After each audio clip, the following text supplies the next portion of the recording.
Hey, everybody. Welcome to another episode of the Touchline Podcast. You've joined us for episode 21, the Aaron Mond episode, and also the Luis Gil's old number memorial episode, since he's number 10 now, but he used to be 21 for us.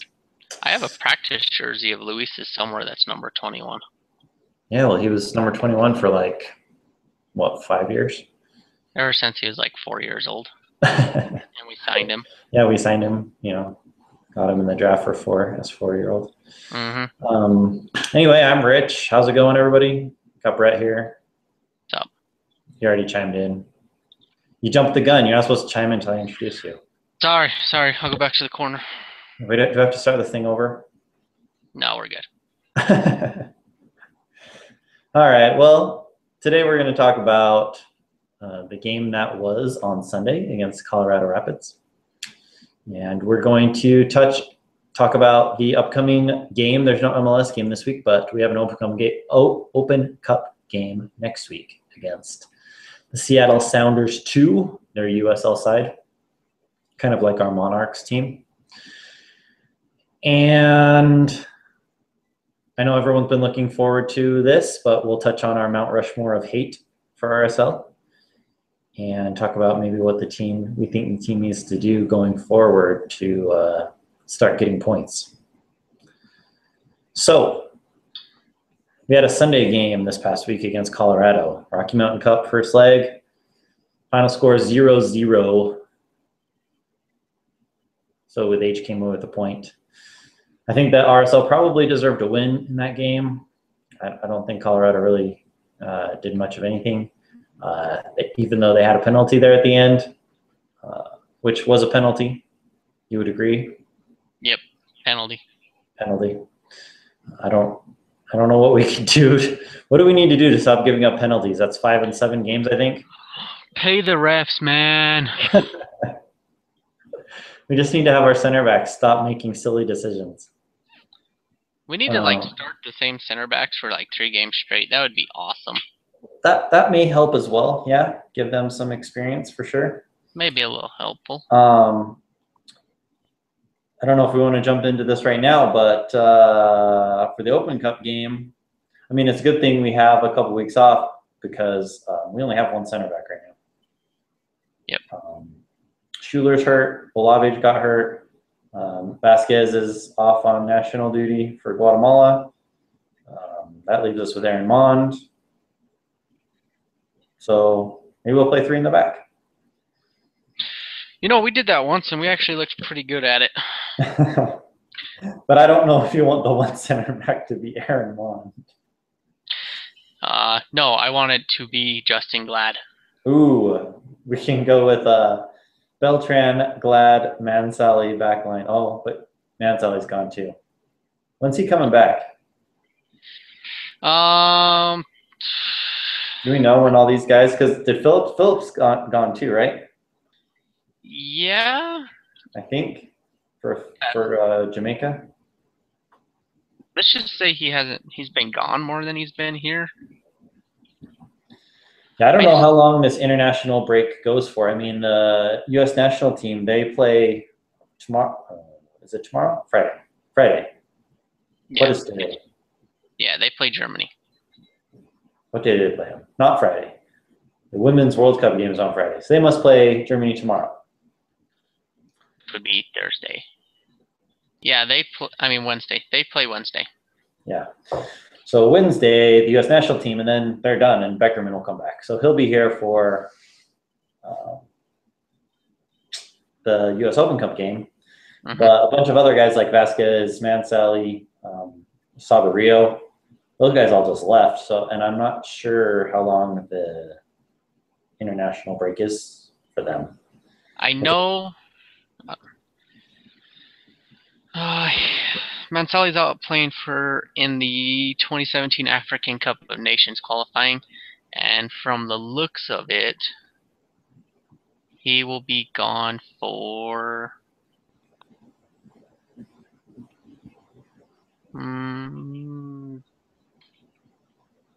This is great radio.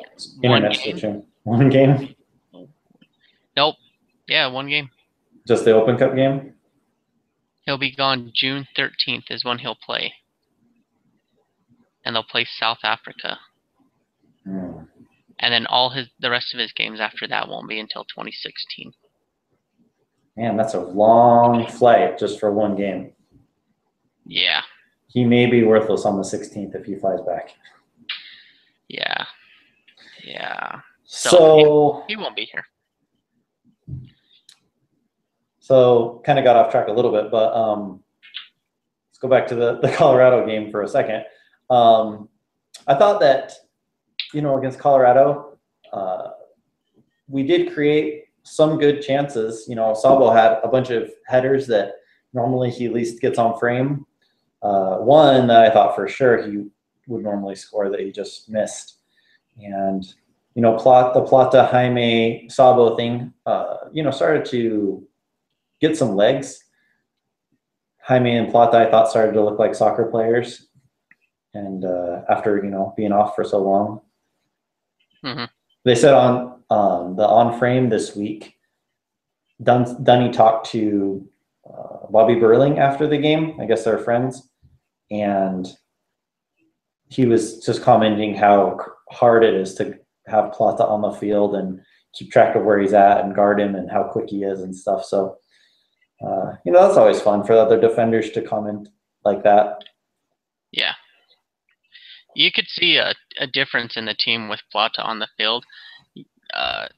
Usually in the past, teams have kind of just had to shut down Sabo and just stay on Sabo and kind of make Garcia or Jaime beat him. And now with Plata, you could kind of tell that they were a little bit more drawn into that bunker mentality, only because they needed to keep Plata and Sabo both in front of them. Right. Yeah. And I thought Jaime had a lot of good plays, touches, passes. There were a couple times he shot where he probably should have passed. I still think that he's maybe trying too hard to get a goal sometimes, but you want him as a striker to be selfish. So you can't have him just always looking to pass, because then he'll never score. So I thought he did all right. Hopefully the knock that he got during the game isn't too serious. They said he was limping a little bit. Yeah. I mean, he was looking really good. You could kind of tell that he was going to put it together that night. Yeah. Yeah, it's just too bad that, we couldn't end up getting any shots on frame. We had something like 15 shots and one on frame. So, there is still obviously lots of work to do. The RSL team just overall just isn't playing like we're used to. Mm-hmm. I think you would agree. Yep. And, they have a lot of work to do, especially finishing and trying to figure out exactly, when they want to play possession, when they want to counterattack, when they want to go fast, when they want to go slow. When they want extra runners to come, and when they don't. Seems like they still aren't quite sure, when to do what. So. Yep. Yeah, it makes sense. I mean, like I've been saying, you can't really hate on this team because they you gotta first get everybody healthy and on the same continent to begin with, and now you're starting to see it come together. And I think the top three played well, even top four, because I'm gonna throw Javier in there, played really well together. Yeah. I'd like to see it with Gill and Beckham in there. I don't like the idea of having to use two guys to replace one. Right.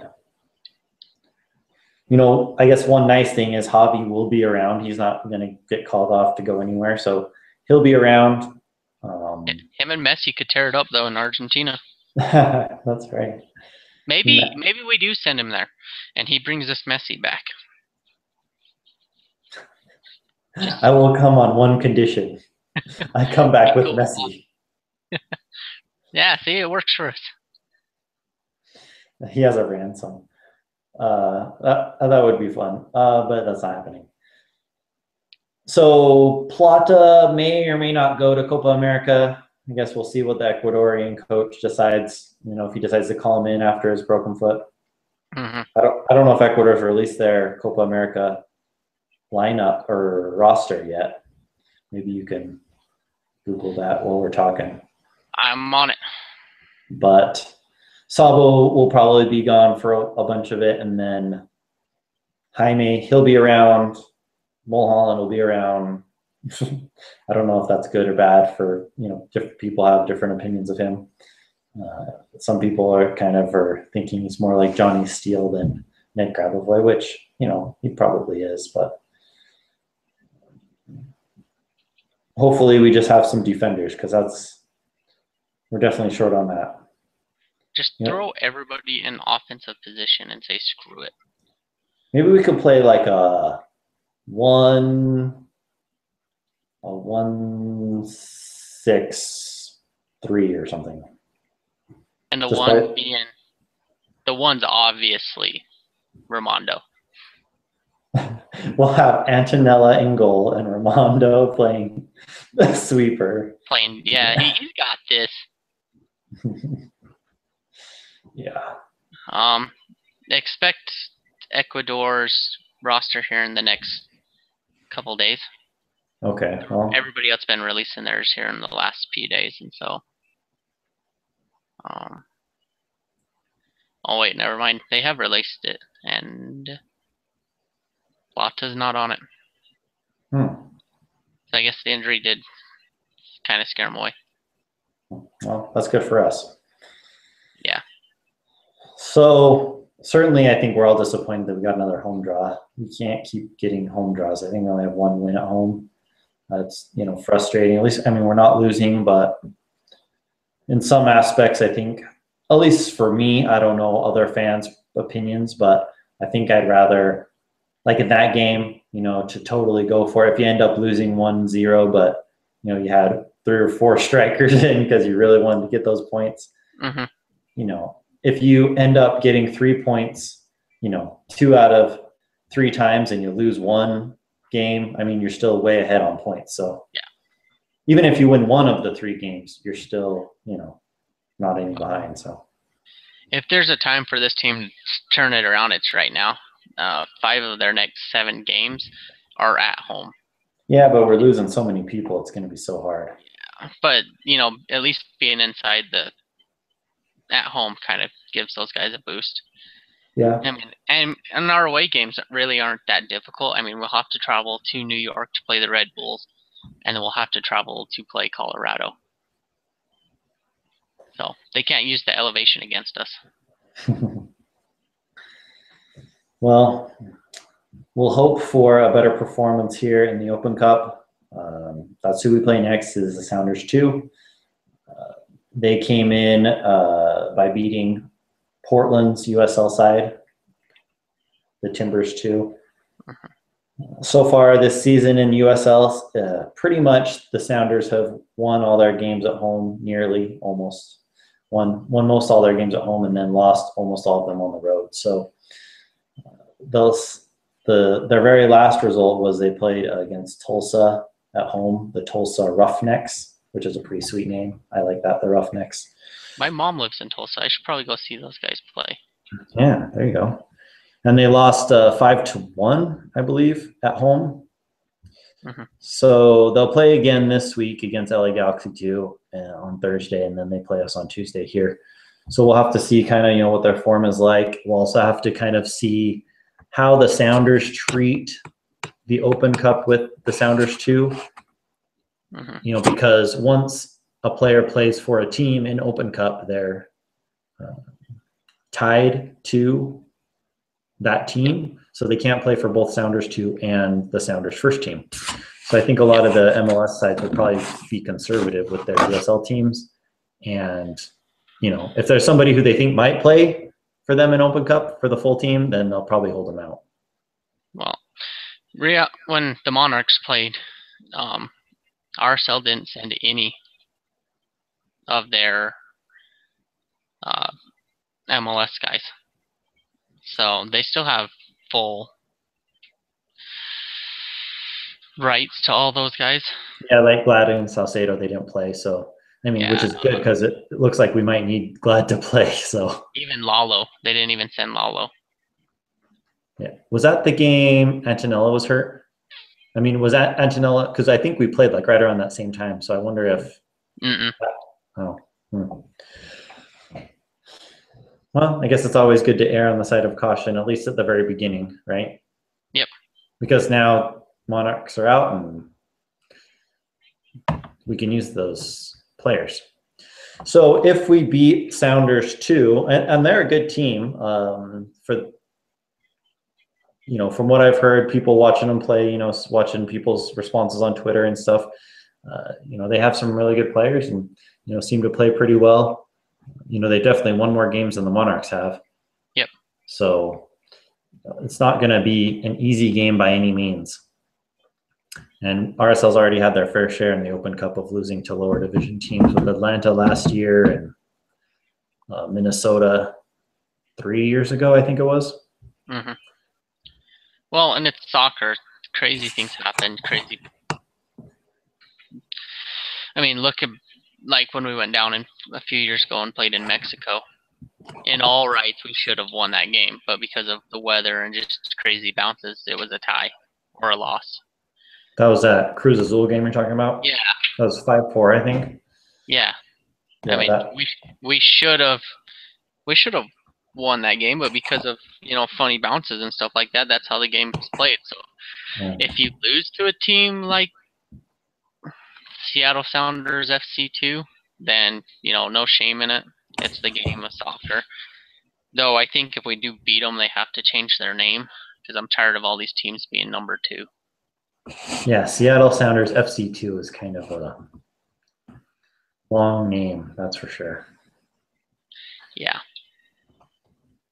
I mean, if we lose to Sounders too, and we play like crap, I think there's going to be a lot of outcry from the fans because we haven't been playing well normally.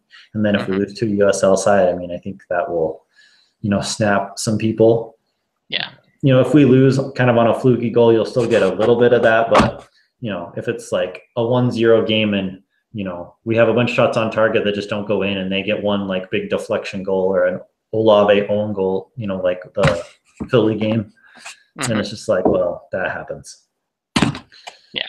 So I mean, it could be like the DC United Open Cup final where there's no reason we should lose to them, and we do. So yeah, you outplay them for 90 minutes, outplay them in overtime, and then just lose.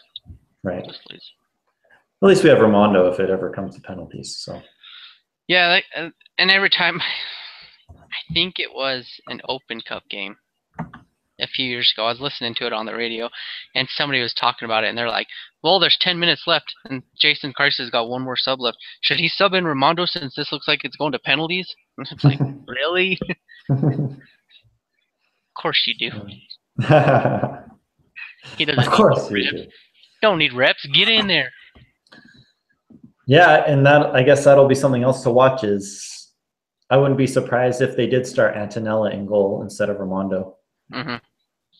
To give him, I mean, Antonella's a good keeper, and he needs time too. And you'll find a lot of teams around the world, especially in the beginning, but they'll play a lot of their kind of backups at the beginning, or even like Aston Villa, for example.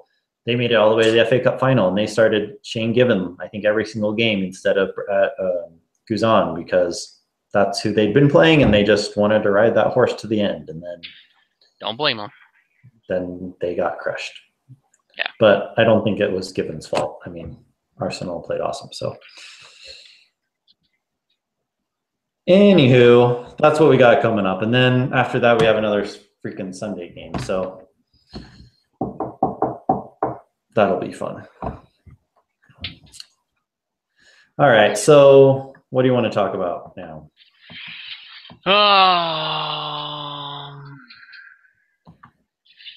What do you think, I guess, what do you think that RSL needs to do specifically to start earning points? Let's kind of touch on that while we're still talking about the team. I think it comes down to these next few games. I mean, they are home games. I mean, they're not against lower competition. I mean, you got Sporting KC and Columbus and Orlando and Houston, and then Sporting again. So it's not like lower teams, but it's teams that you might be able to sneak points past. And if you can sneak points past them, then you can jump up the standings. I mean, standings are still pretty close together. I think their issue, as much as we want to throw it at the offense, is still the defensive side of the ball, especially that center back position. We have so many answers there, but none of them are working. Yeah. It's kind of mind-boggling. Yeah, I don't know how fast Schuler would come back, and I don't know how fast he'll be able to be back to normal Schuler once he does get back. It's hard coming back from injury as a center back because it's not like you get subbed in like a midfielder or forward. You don't get 10 minutes here or there. Mm-hmm. If you aren't 90 minutes fit, then you don't play. So yeah, I mean, and they updated us on Sunday, and pretty much Tyson Pace, the head athletic trainer, said that Schuler is very close to returning to portions of training. I mean, right now he's just been on stationary bike, but they think he's close enough that they can put him in, live game situations during practices. Yeah. Yeah, I mean, he started doing a little bit of work, but I think it'll still take him a couple of weeks yet before he sees a game. Mm-hmm. Yeah. So I think, I mean, you want to say just, playing together in time, this team will figure it out. But the problem with these next 5 of 7 at home is you're going to have a lot of players coming in and out, I think. And so that continuity that we haven't had, we're still not going to have.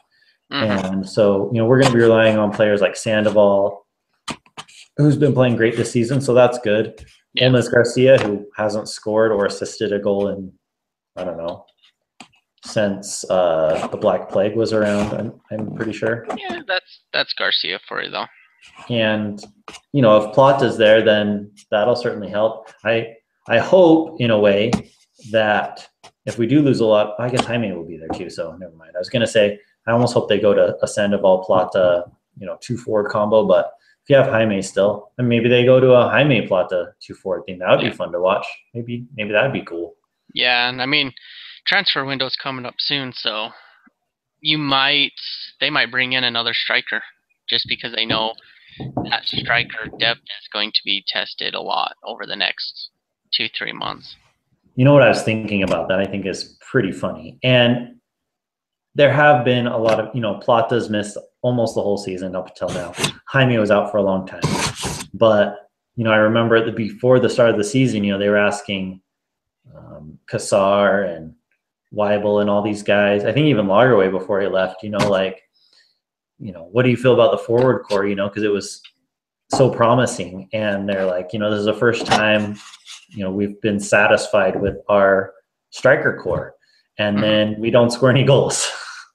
So obviously a lot of it has been mitigated by some injuries and different things, but to just not have any of them perform really is kind of sad. Yeah. But I don't know. I think a lot of it's going to have to come down to if we do anything in the summer transfer window, or if we're just going to be content with what we have and just going forward and hoping it works. Like back with the Diamond, we used to be able to just plug the players. We'd go get the type of player that would work in there and just plug them. Now you got to kind of have the right guys that are going to do it. Yeah. RSL in the past hasn't really done much in the summer transfer window. I don't think. I mean, we brought in Jaime last year. I can't remember us making a lot of moves typically, and normally, the summer moves they don't really catch on. I mean, Jaime didn't, catch on very well. Dempsey didn't catch on well when he came in the middle of the year. I think we'll probably see similar things when Lampard and Gerrard come in that, it just takes a while to get used to everything. Yeah. So even if we do make a summer transfer, unless it's a trade with another MLS team, like say we go and pick up, I don't know, like Dom Dwyer or somebody, right? Yeah.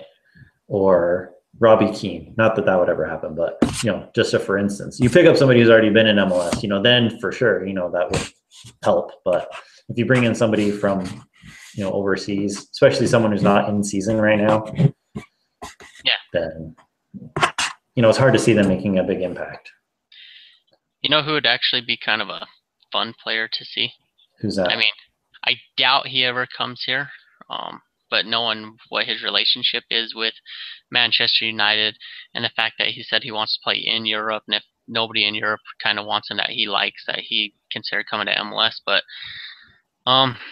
Chicharito. Chicharito. He'd be fun. I don't know how I'd feel about that. Who cares? Let's get him. I mean, we'd have to bring him in as a DP is the only issue. Well, he would make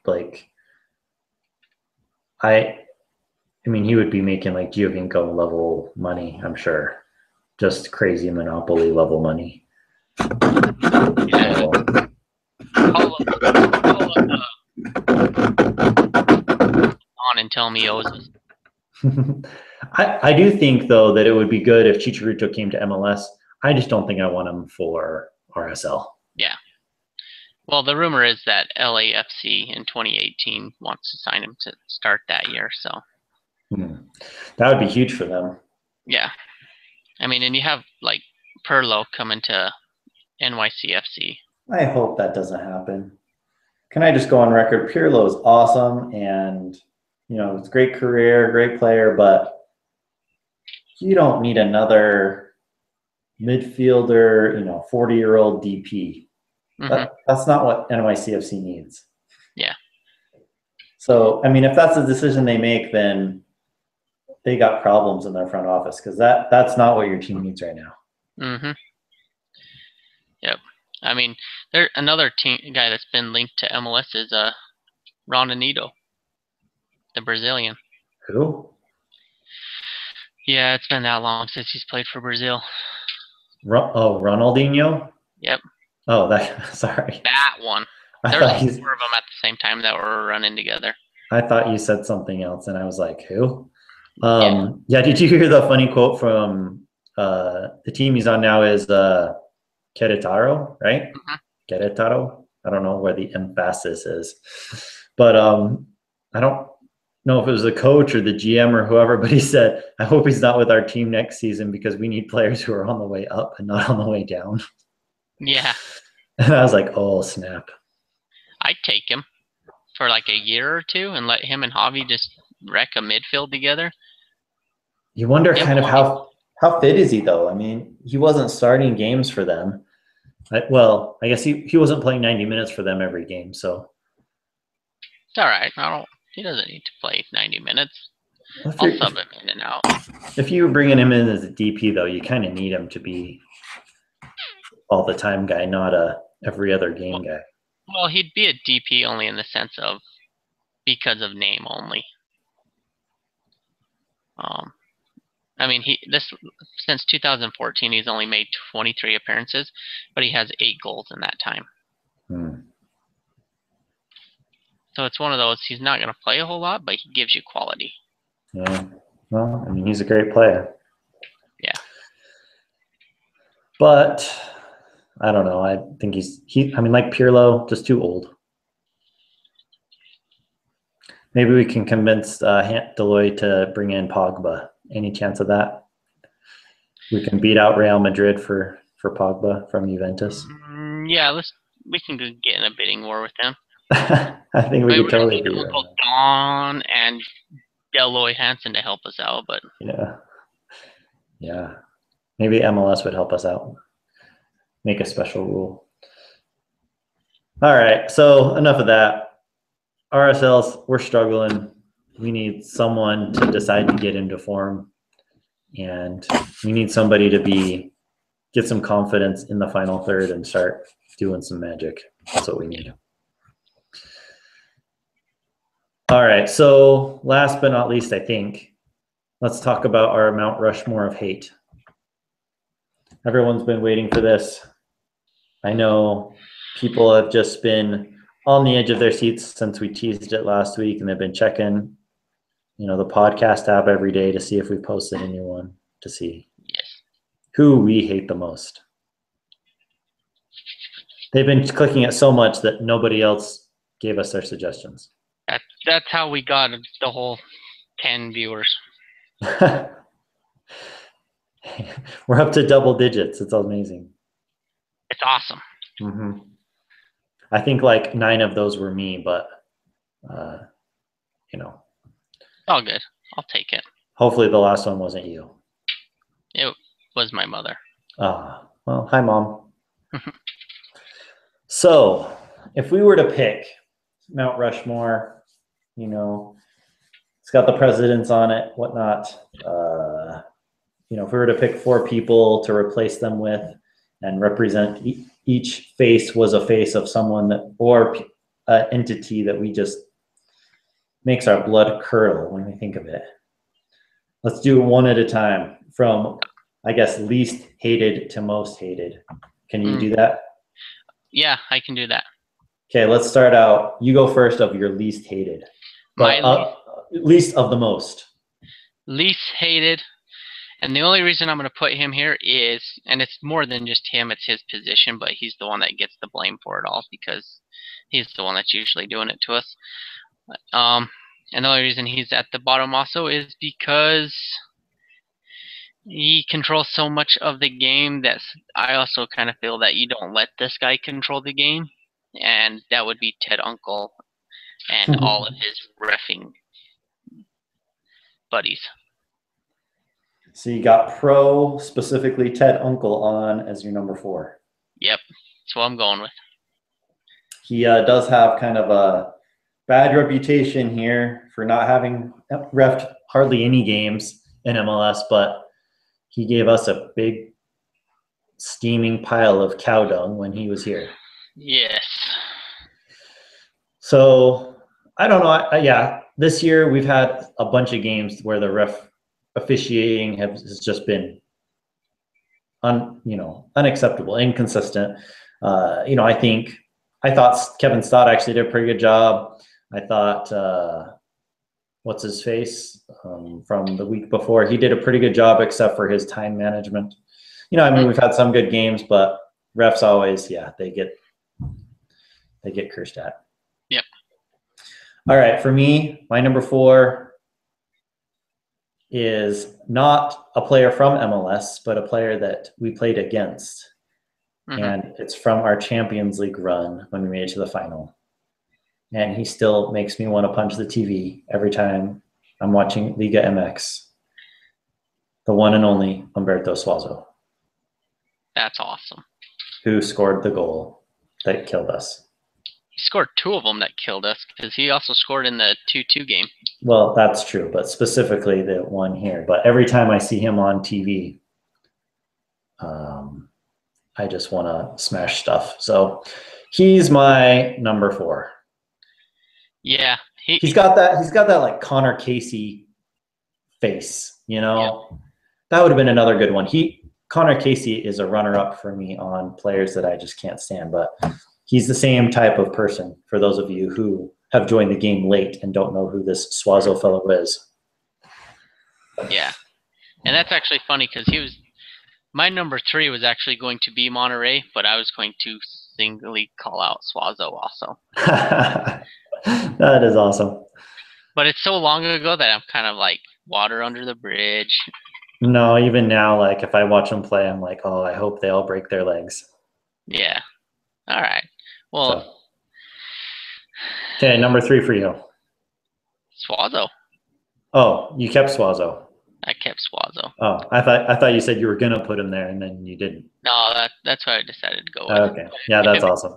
If it makes you feel any better, they only took 5th in the Club World Cup. That actually doesn't, because I want CONCACAF to not look like retards when we go there. Yeah, we want to take on Barcelona and get clubbed for nothing. Well, at least be respectable. Don't lose to the Middle Eastern teams or whatever. They lost to Japan. Well, the Japan team gets in because they're hosting, so yep, that's stupid too. And so they went to Monterrey. Monterrey turned around and played a team out of Tunisia and barely beat them. So. All right. Well, my number 3, I think he's also on your list. I think he's probably higher up, along with the organization. The two go together like sliced bread and stuff you put on sliced bread. Mm-hmm. Although unfortunately, he's been taken off the team, is Aurelian Collin and FUKC. Yeah. Yeah, Hopefully. I'm not. Yeah, go ahead. No, you please. I was gonna say he's not number 2 for me, but he is on the list. And it's one of those where we should be MLS champs for a second time because he scored a goal, especially after being reckless for how many times that game, and should have been carded how many times, and they just let him keep playing, and he just kept getting even worse and worse, and never saw a card. Just when I've watched him play for Orlando, and that's who he plays for now. And I mean, I get bothered a little bit, but not nearly as much as when he was on Kansas City. And he just kind of represented that whole culture. Him and Peter Vermes. Like, Peter Vermes reminds me of Bobby Knight, the Indiana basketball coach, where everyone's like, oh, he's a great coach. But I just picture him like chucking chairs and choking players and like, I don't know, belittling them, kind of like a Rick Majerus type for, the Utah basketball fans. Like, is someone going to write a book later where you find out that he's just a terrible person? I don't know, but that's just the impression I get when I watch him, and just I don't know. Anyway, so FUKC. Yeah, and actually that entire team as a whole come in at number 2 for me. Yeah, because years leading into that game and years after that game, anytime. Like RSL, I'll admit it, they love to play physical. They love to go in there and just kind of push their weight around and see who's going to push back. And they are that team that they want to push back. And so whenever them and RSL get in fights, it usually leads into something like RSL losing Beckerman for the next game because Beckerman decided he was just going to go take somebody out. Yeah, it always seems like we're the ones who end up on the short end of the stick for whatever reason. I don't know. We're getting 2 yellows, or I don't know. We lose the game because KC doesn't get a player sent off. I mean, if you think about it, the other time we played them that year, we went to Cup. Aiko Para should have got sent off as well, right before he scores the game winner, and then the ref gives him an extra couple minutes of stoppage time, and plus all the other shenanigans that game. That was the game I think Winger got the red card for 2 yellows. And then Kai Kamara comes over to the fans, and people are chucking bottles and crap at him, and he's egging them on. And we play that preseason game, and I think it was Espinoza tries to break our players' legs, and so Christ is like, screw it, we're walking off the field. Yeah, and even leading into the game, they asked Dom Dwyer, what do you think of RSL? I hate them. I mean, it's just, that's the mentality they have. Yeah. They just hate us, and so we hate them. And let's be honest, Colorado, as fun as you are, Seattle, Kansas City's our rival. I don't know if they're our rival, but I would say they're the team that I hate the most. Well, they certainly might turn into a rival, because before we were only playing them once a year. Yep. But now we're playing them 3 times, and blood will be spilt. Mm-hmm. All right, so let's hurry in. We'll let's, I guess, keep going here. My number 2 is FC Dallas striker Blas Perez. I hate that guy, and he represents pretty much everything that is bad about Central American soccer, with all the shenanigans and diving, and then play acting about fouls happening or not happening, and getting he pulls the Tim Duncan face of like when he gets a foul called on him or not, like, I can't believe this injustice would happen.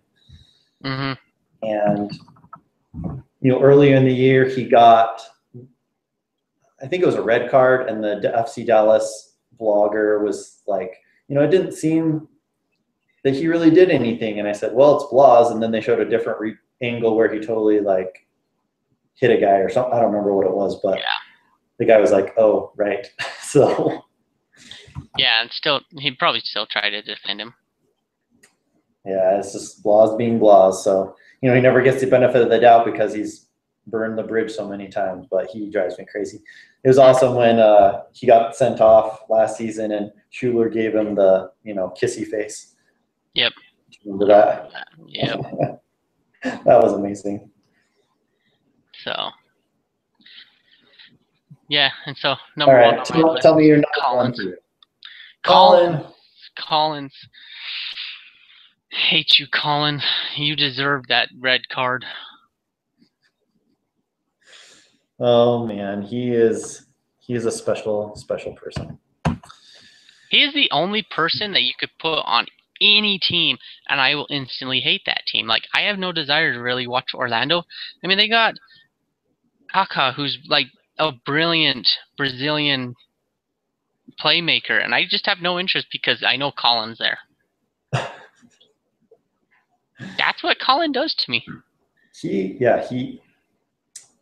Luckily, we don't. I guess once we're playing them on the 4th of July, I think. So yep. Hopefully, for my blood pressure's sake, he doesn't do anything Colin-ish to create a throwing bottle scenario before fireworks. Oh, he will. Give him time.